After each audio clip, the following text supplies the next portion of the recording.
Sam Smith is an extraordinary entrepreneur. She was the CEO of FinCap, taking it from 1 million in annual revenue to 1 million in weekly revenue, eventually having the business listed on the London Stock Exchange. She was a pioneer for female entrepreneurs and has recently launched Superscalers, which is a community for high growth businesses, taking women to over 50 million in turnover and supporting each other on the wonderful journey along the way. Welcome, Sam Smith. We're absolutely delighted to have you today on Tag Lab. Very nice to be here. Thanks, Laura.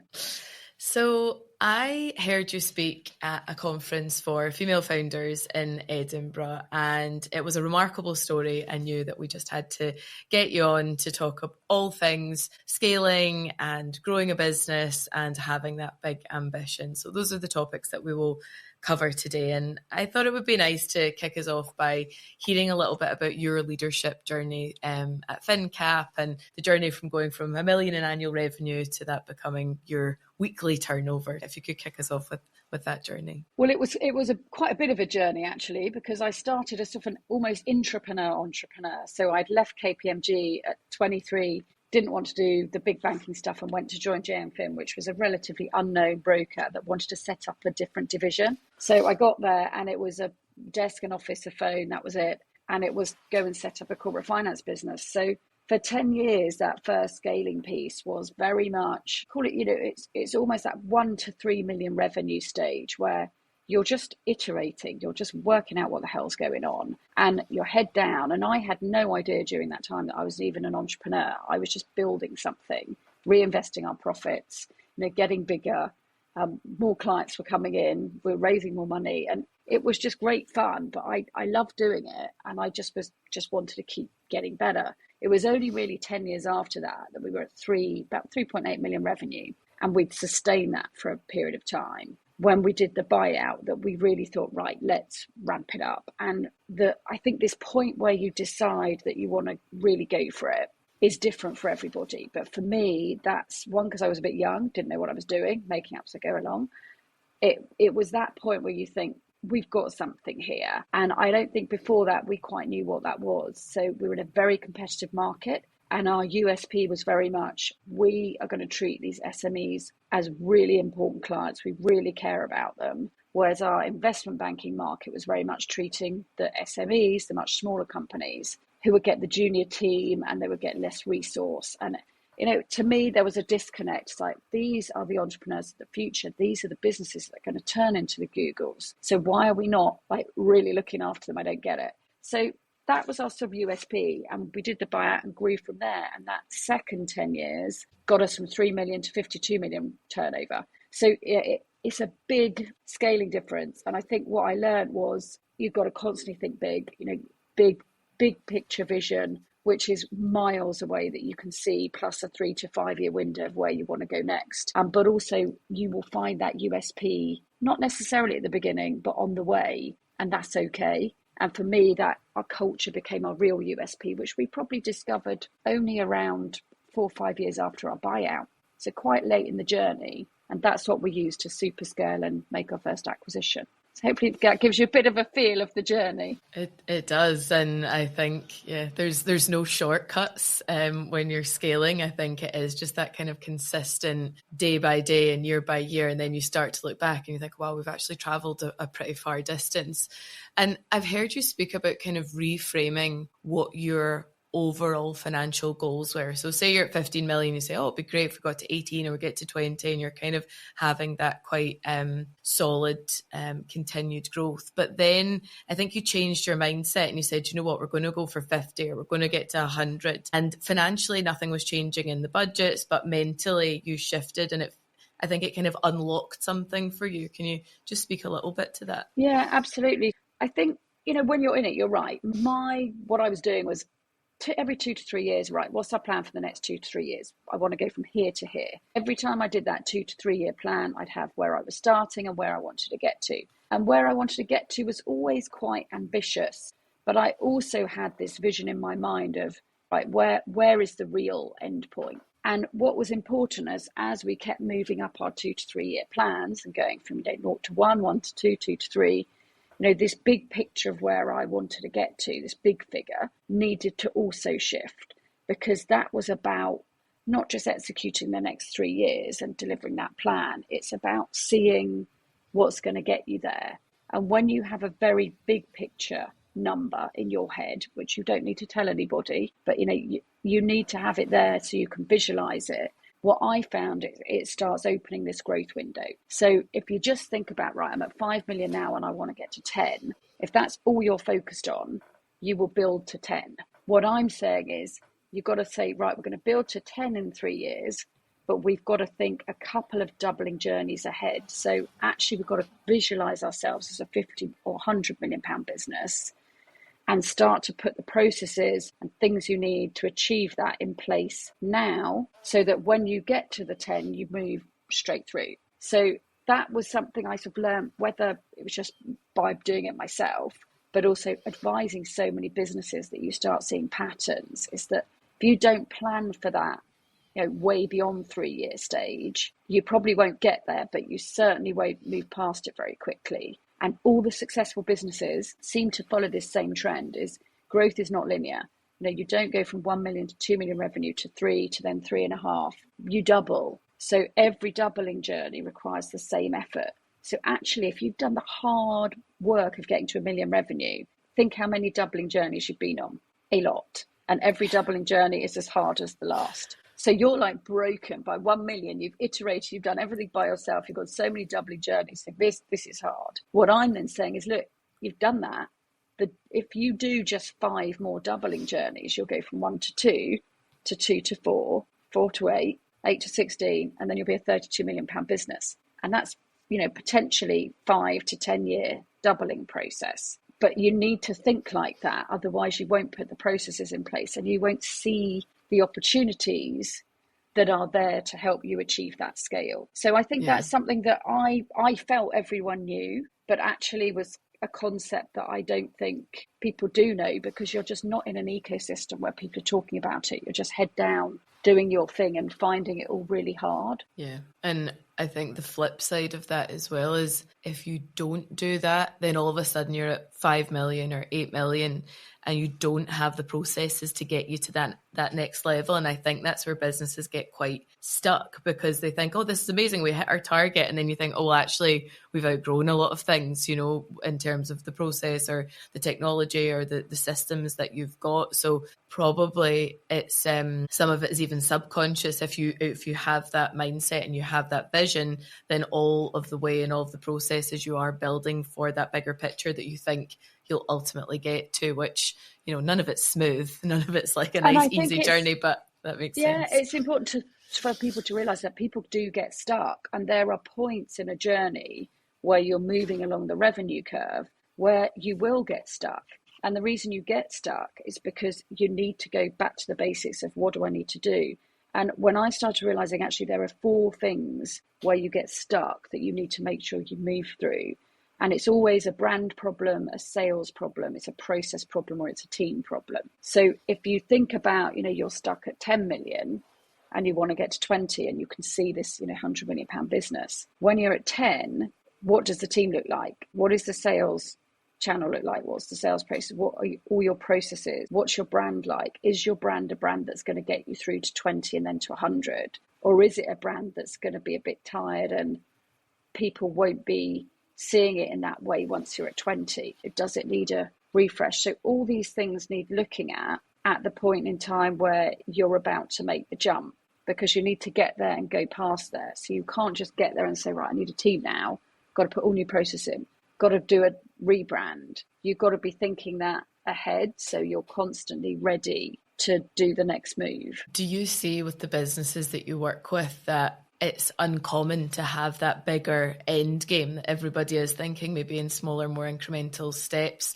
And I suppose that's what you're trying to support businesses and to get to. I think it's different depending on who you talk to. And what I'm finding, which is part of the idea of setting up the Superscalers, is if you're an underrepresented fan, and by that I mean the system doesn't work for you, you don't understand the system, it's not built for you, you're not in networks, you're not in communities where they talk about it, it's really difficult to understand what's happening and what's going on elsewhere. So we really want to make a difference to making that journey very easy and getting people to know what they don't know. which is hard when it's a lonely game and you're sitting there on your own and you don't know this. Everyone else has been this same challenge, but just talking about it and sharing those stories helps. But the underrepresented founders do seem to have different issues in accessing information and thinking about how they scale and ambition than some others. And we came up with our first in-person event from the Superscalers last week. We had lots of funders there,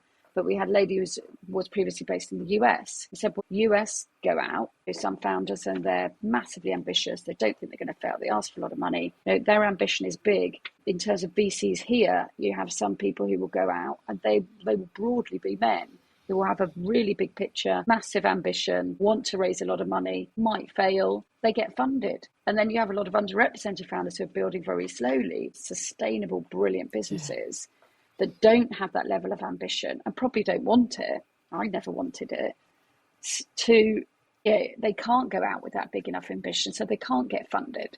I see that different founders have different levels of ambition that they're comfortable with, and some will absolutely go for a very big number and be happy, but those where the system doesn't quite work and they feel less comfortable prefer to build slower. And do you think even layered on top of those complexities, you've got, I don't know if this is true or not, you'll maybe have a view, that female founders who are looking for maybe VC funding, they are held to a higher standard maybe than a male counterpart because you're fewer and it's almost like the elite of the elite that are going for this kind of level of funding. Do you think that is accurate, or do you think it's just a smaller number? I'm not sure. I mean, you hear stories. I think the main issue is, like I said, women generally, and what we've seen from the superscaling communities, grow in a different way, build a business in a different way. They iterate, they still grow fast, but they're not saying, right, I'm going to start up and I'm going to be £1 billion company by next week. That isn't that way we do things. And actually there's a real similarity between how we build businesses and how family offices build businesses, families, and they build businesses in a very different way to everybody else. And when I think about this, you think, why are we doing it? It's always more about, you want to change something, you want to build a legacy, you want to build security for your family. There are reasons you're doing it which are beyond, I just want to make a really profitable business massive. And that aligns with the family business mentality. So I think there's a lot of nuance in there about why are we doing it? And one of the core reasons isn't just to make a load of money. And when that's the case, you want to build slightly slower. So I think the VC system, yes, it might have lots of biases in it, but I see there's a disconnect with, if you want to grow slightly slower, it's taken you a bit longer, and you just want to, yes, you want to super scale, but you don't want to suddenly go from here to here because you find that it's too big a jump, it's too risky. VC capital isn't the right capital for you. Plus, you've got the issue of most VCs are in tech, and a lot of women don't build tech businesses. So I think from our Superscaler stats, 14% of those businesses over 10 million revenue are tech businesses. So professional services, consumer-based businesses, leisure, they're not sectors that are massively funded. So if there's no understanding that they don't quite fit in a box. So there are lots of issues around why women don't get funded. And I think a lot of them are structural rather than just the bias that you talk about. Yeah, that's very interesting. And maybe as well, you are growing more sustainably. You've got arguably a profitable business as well. So largely are. And I do see that a lot. Like, we just never thought about not being profitable. It was just like, that seems really basic. You're growing by reinvesting your profits. And that's what I did. And when I look at my journey, the first 10 years, as I said at the beginning, to 3 million in 10 years, 3 million to 50 million in the next 10 years. But there is no way, yes, I was young. Yes, I didn't know what I was doing. I was learning on the job. But if someone had said, do you want 3 million? And you could really go for it.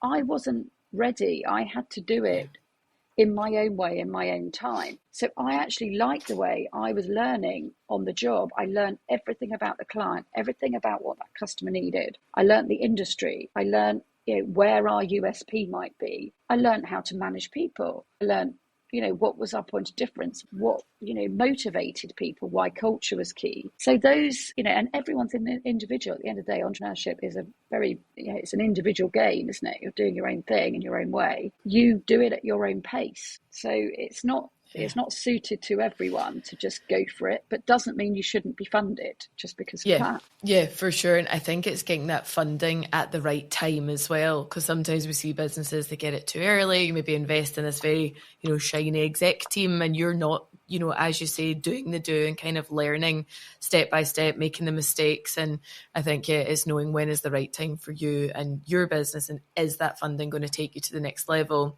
And can you clearly articulate what that vision is at that stage? And I think that is a really delicate balance to get. But yeah, I think we've kind of had a similar journey, 15 years just growing, and it's like that. You're doubling, but you go from 100K to 200K, and then eventually it's 1 million, and then it's 2 million, and then we've kind of grown. Which it seems slow, but then you look back and you think, oh, that's a good journey. And you don't look back, do you? It's only that I've had the chance to look back now I've left and I'm doing something else, and I'm seeing lots of different businesses. I judge for Entrepreneur of the Year, and you see so many businesses that you realise they're all doing the same thing. You don't look back, but when you do, I'm lucky enough to see all this information. You think, this has scaled very quickly, but there's not a point in the entrepreneur's journey where they think, right, I just realized I've done this, now I'm going to go there. You just get more confident, more momentum. It just becomes easier. Going from 25 million to 50 million, I say, is the same as going from 1 to 2 in terms of effort.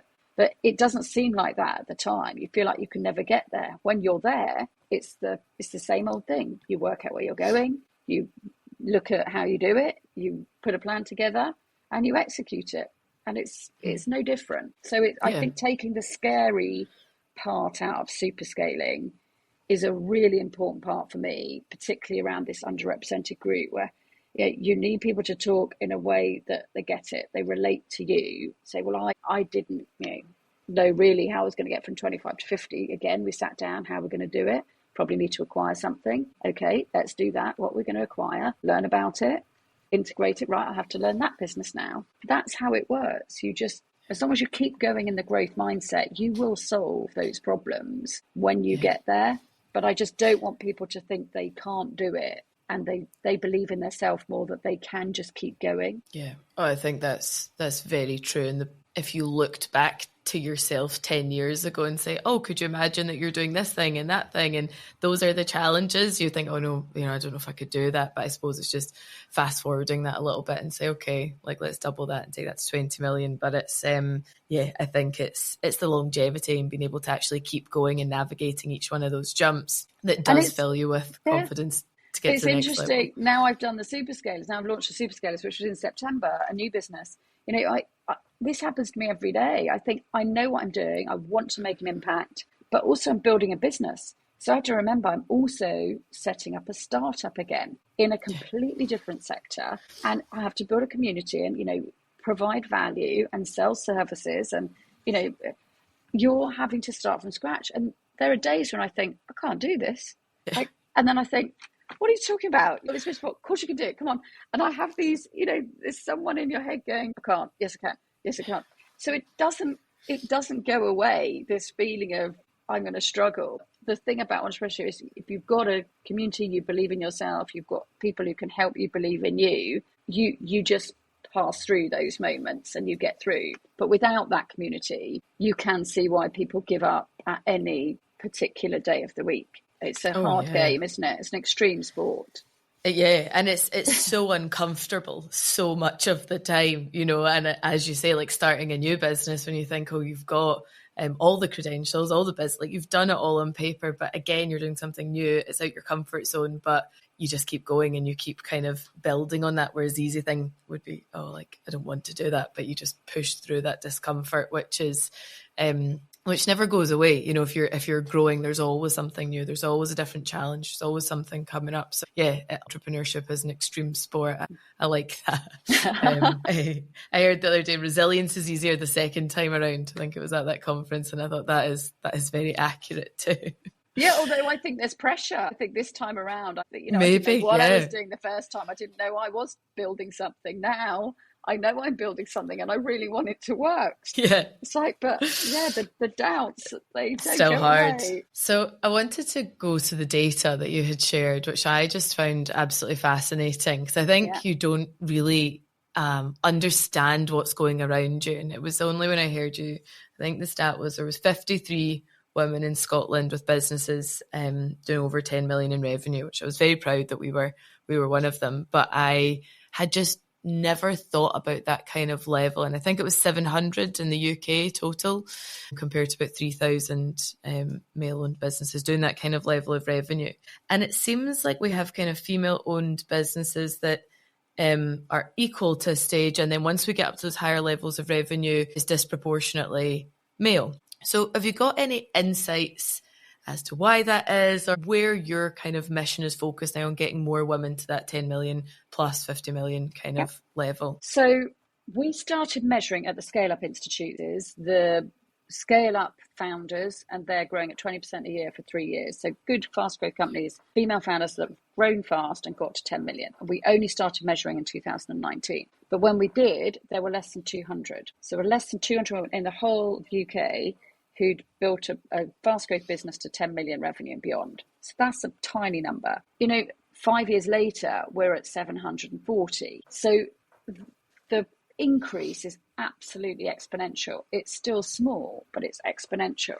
And then I look at those 740 women and think, how long did it take you to get there? And if you break down those numbers, it's an average of probably 15 years, but 70% of those women took at least 10 years, 10 to 20 plus years to build to 10 million. And so a lot of this is about ecosystem building. So if it takes you an average 15 years to get to 10 million in the way we grow, because we're iterating, we're doing it in our own way. There's also lots of other stuff going on in our life that might mean you start, don't feel ready to go for it, whatever. And you probably haven't got a lot of funding, you're probably bootstrapping. So that growth can be quite slow. So the ecosystem is changing. More women are setting up businesses all the time. Those businesses are scaling to 1 million. Those 1 million businesses are then scaling to 5, and the 5 are getting to 10. So if I now look back at the stats, so 740, we've got to 10 million. But if you go back again, there are around 7,000 that have got to 5 million, and there are around 16,000 that have got to 1 million. So we will come through, in 5 years' time, hopefully those numbers are doubling automatically, if not much more. Because all those 5 million businesses, what would it take for us to get all those 5 million, the 7,000 to 10 million? Yeah. Probably not a lot, if we can work on communities and helping them realize you can achieve that and keep going and want to keep going and get funding if you need it. So part of it is ecosystem and just having the time to build them. Part of it is also what's going on around you. The stats are, well, hopefully they start to change, but to get past 1 million, you're 5 times more likely to get past 1 million revenue if you're a man than a woman. Oh, really? And that can be, no one quite knows why, because you can't, there's so detailed explanations. It could be funding, but I think a lot of it is you start the business to gain an income, to build a lifestyle business, to get you out of a situation or in a better financial position. Whatever the reason you're doing it for, it's usually not, I want to grow something massive. So you get to 1 million, you've done something hard, probably absolutely knackered doing it on your own. Jumping to the next stage is quite a big deal. If you don't know anyone that's doing it, if you don't know that you're in the same space as everybody else, if you don't have that coaching style of community, you don't know where to go. So people just stop. They think that's fine, I'll just stay at 1 million and I've got enough income, I've done what I set out to do. They don't realise that the next bit is probably the easiest bit relatively. It's the most rewarding bit. And actually, in terms of making impact, that's where you can really make a difference. Plus, you can do it in a way where maybe you don't need to be daily in there as CEO. It's probably the 10 million level where you can properly start stepping out and bringing in senior team members to do all those jobs that you've been doing for years and years and years. So there is always a point where your CEO job can become different, become a chair type role. You can get a professional manager in to do it, a co-founder. That's what people don't realize. It's you're not always on your own, and scaling almost gets you out of your business in a much healthier way than just staying at 1 million and just having that almost, thing on your shoulder that you can never get out of it. And you probably can't sell it at that level of turnover either. Exactly. So we really want to encourage more getting over 10. And I really hope, Laura, those numbers can double as quickly as possible. And the Superscalers is sponsoring that data now. So every September, I think we're going back up to Edinburgh this year on the 16th of September for the big female growth conference. But we'll be issuing those numbers as to how many are now getting past 10 million. So it will be very interesting to watch and see how we progress from here. And that's very encouraging, I think, to hear that the numbers are going from that 200 to 700. Like, that is monumental growth when you think about that pretty short time frame. And actually it is, there's, like we said earlier, there's no shortcut to doing that. It does just take that time. And so the data does have to be looked at over a pretty long period. Do you think that first million is actually the hardest to even get to that stage? Like, or do you think once you get over that, then, it actually does get easier, like you've learned everything the really hard way? Or do you think there's an inflection point that is the most challenging for businesses to get to? So from my personal experience, it was by far the hardest. I think most entrepreneurs I talk to at that stage, because you forget later, it is the hardest. And it's because you've gone on all these doubling journeys. So 1, you don't know what you're doing. 2, you're going on many doubling journeys. 3, no one's heard of you. So you've got to get your brand out there. But you're iterating all the time. You're pivoting and moving around, and you probably have no money and no people. So only if you are very lucky to get really good seed funding to do something probably quite big, and then you spend a lot of money. I'm not sure that's a brilliant way to scale anyway, but it's a big failure rate of doing that. But you're putting it on a shoestring, aren't you?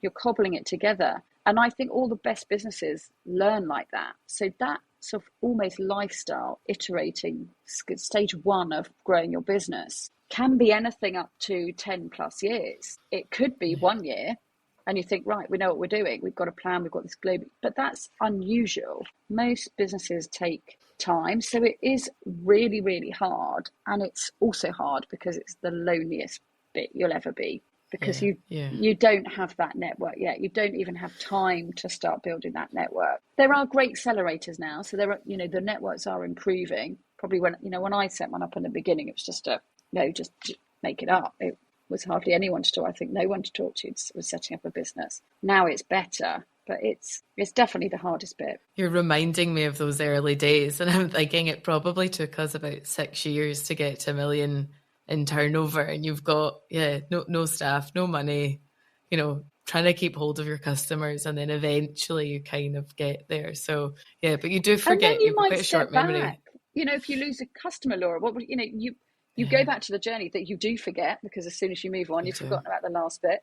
But you do go out and say, right, I lost that customer. Well, we go backwards. There are points in that first 10 years of my journey where we went backwards quite a few times, and then you might have to cut back, or it panics you because you think, oh God, I don't want to invest, because what if that happens again? You've got to build your confidence again. So I think it does happen to everybody. How everybody talks about that first stage is quite different. And if you think about, the ecosystem, that isn't a normal thing for people to share. I think in our community, we're really quite good and vulnerable about that and talk about it. But in some communities, you won't talk about the early days and how difficult it was. And it'll just be like, no, I've built this and it's great. And that bit was easy. Well, that's complete and utter rubbish. It's not true. And that doesn't help other people to try and think they can do it. Yeah, and it is so much, you're surviving, really. You're just trying to cling on to get past that point, and then actually move to the next stage. So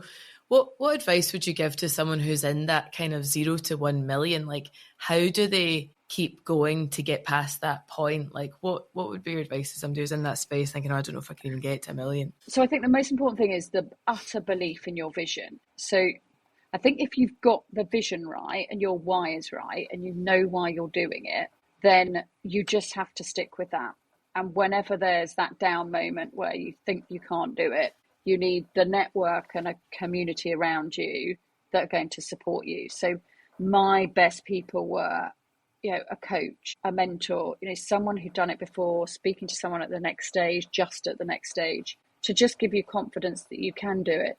But pivoting, you might have to pivot many times at that point. You are in the iterating phase. So just because something doesn't work, if you believe in the mission, you can probably adapt and pivot and change from what you learn. So I think constant learning, just utterly be focused on the vision, be prepared to change it if it's going wrong, move fast, and really speak to people at the next stage and build that support network around you where you have those moments, you've got someone to talk to. Did you have early mentors and coaches, like when you were kind of in that growth journey? You were quite young when you were kind of building the business. How did you find those people who helped you along the way? So from 0 to 3, I was within a bigger company. So I was building a division within a bigger company. So my boss that hired me, John Finn, was amazing. So he didn't know how to grow a corporate finance business, but he knew what I was doing. He was helping.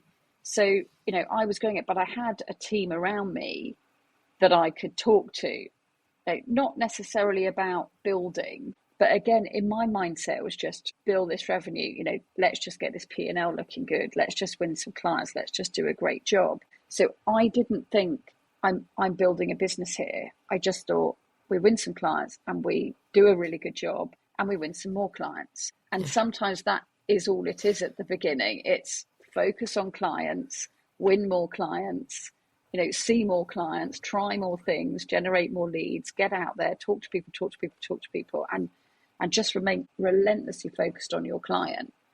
And sometimes now what I do see is early stage entrepreneurs, they've forgotten that bit about this is only going to work if the client gets it to work. So spending a lot on your brand and, messaging and lead gen. It's like, if you can't get one client to pay for this and then get another client to pay for this, you're not going anywhere. So that's all I did at the beginning. I probably only started getting mentors and coaches from about seven odd million, I would say. Mm-hmm.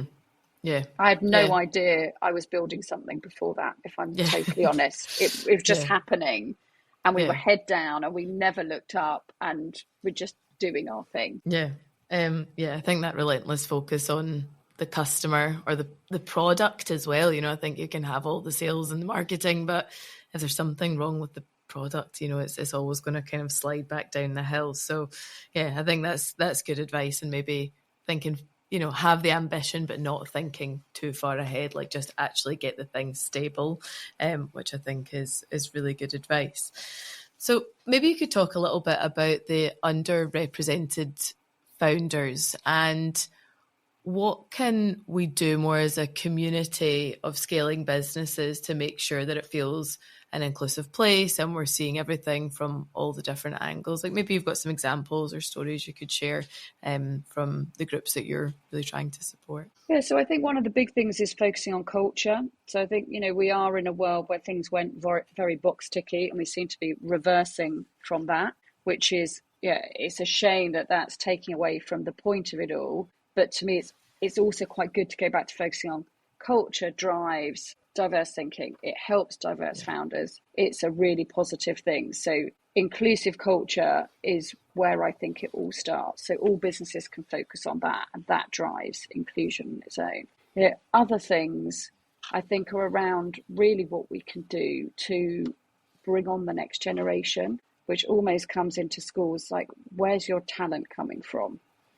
How do we find the right talent and work on, for example, social mobility, which is a big issue, which we've started to touch the surface on, but it doesn't really get a mention. We've covered certain groups and done certain things, but we don't think broadly about, what about all the kids in schools that don't ever have any work experience? So the stat is 40% of kids in state school have no career guidance whatsoever and no access to work experience. So that's a massive, massive number, and there's no money in the system to fund that. So if you think about what businesses could do, actually going into finding a way into schools, which is what a company we're part of, Your Game Plan, we're invested in, do a great job of providing content from businesses and turning it into something that kids can understand to get them interested in that sector. Now that actually moves the dial, because you start to see people will look at things and say, maybe I will go in that direction. Maybe I have thought about engineering, but you've got to make it relatable, and the system isn't going to solve this problem. So business could absolutely solve this problem by spending a little bit of money. It's not even much money, but turning what they do into something interesting for kids, and that will create inclusion. That will find those people that have the talent but have absolutely no opportunity of getting there unless we intervene. So, that is in the workplace, in entrepreneurship, it's the same thing. We've just got to focus on access, focus on entrepreneurship in schools, very early, in my opinion. So people can see that's actually a route. I could go and do that. If I'm not good at exams, maybe I could be an entrepreneur. There are great skill sets which actually, particularly with neurodiversity is made for being an entrepreneur. Yeah. But at school, if you've got neurodiversity and aren't particularly academic, you're going to struggle at school, and you might start thinking that you are not worth anything and you're not going to be anything. Was actually saying, well, your skill set is perfectly suited to something entrepreneurial, and that value piece suddenly means someone's connected with the system. You might have all these entrepreneurs that would never have thought about it, that are creating successful lives, but also creating growth for the economy as well.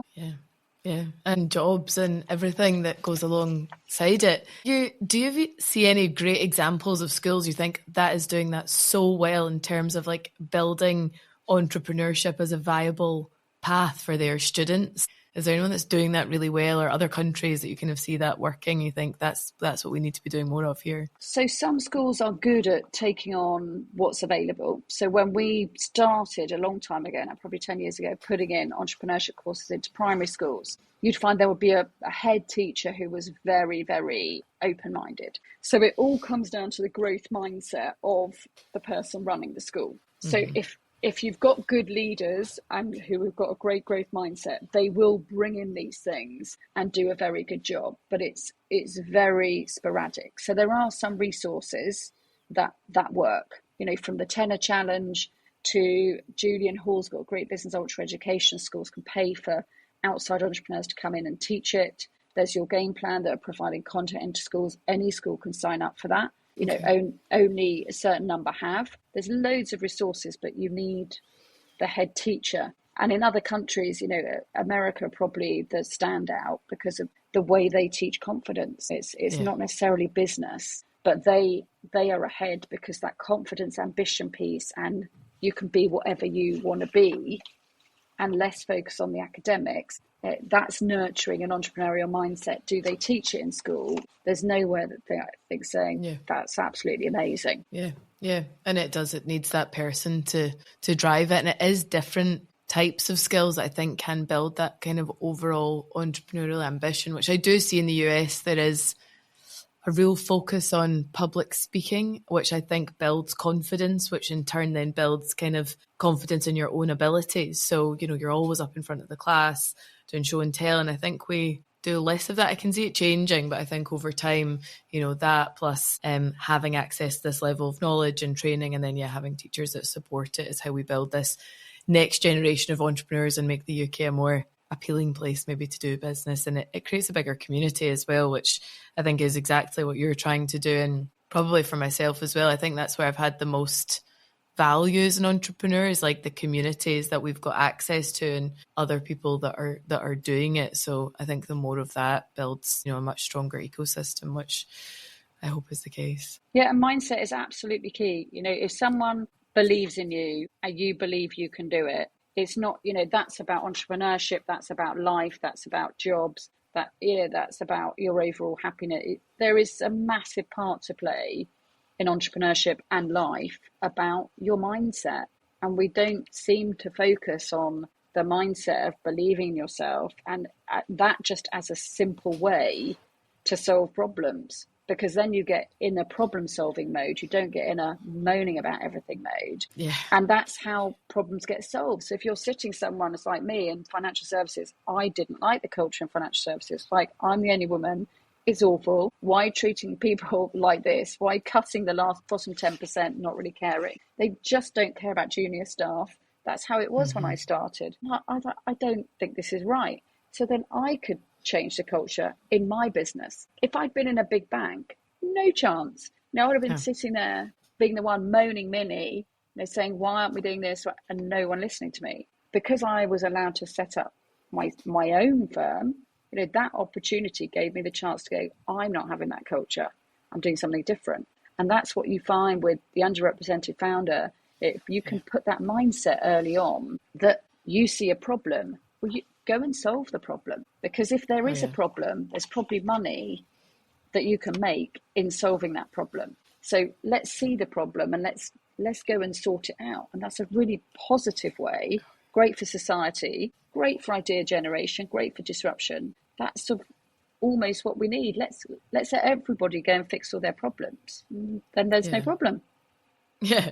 And I think it's job done. It is, yeah, perfect. It's so liberating on a personal level, I think, to be like, okay, there's a problem. What are you going to do about it? And it's, you take that full accountability. So you live and die by that decision. So if it goes well, it's on you. If it doesn't go well, it's also on you. And I think it stops that kind of negative thinking because you're looking at the bigger picture, and how you get there might change, but then that's within your control, which I think is hugely exciting and probably quite motivating as an entrepreneur. But yeah, you have difficult moments, but it's all your fault anyway. So I think that is actually like quite liberating as a prospect.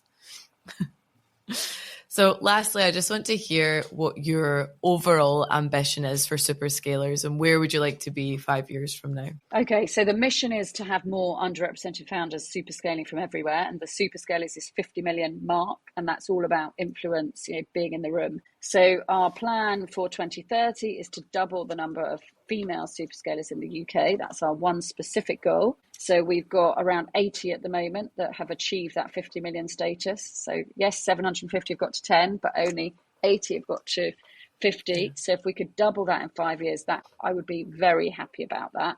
But I think it's also trying to move the ecosystem along in cohorts, creating a community that's the most trusted platform. It's global. I want to build the largest community in the world for underrepresented founders, over 1 million revenue. Just all the connections mean we can accelerate that time to superscale. We can, the time can be collapsed, and we can help you grow by being part of that community where you learn all the lessons. So very cohort based, you're in a cohort with someone who's at your revenue stage, to going through the issues real time with them, but also meeting people at 1, 2, 3 stages above, which also keep that ambition piece going to give you, the confidence that actually they're just like me. They were where I was. They didn't know anything at 1 million. They've now built something great. They probably had many different difficulties along the way. So doubling that number, encouraging more underrepresented founders, going global, and starting to really have a brand out there for representing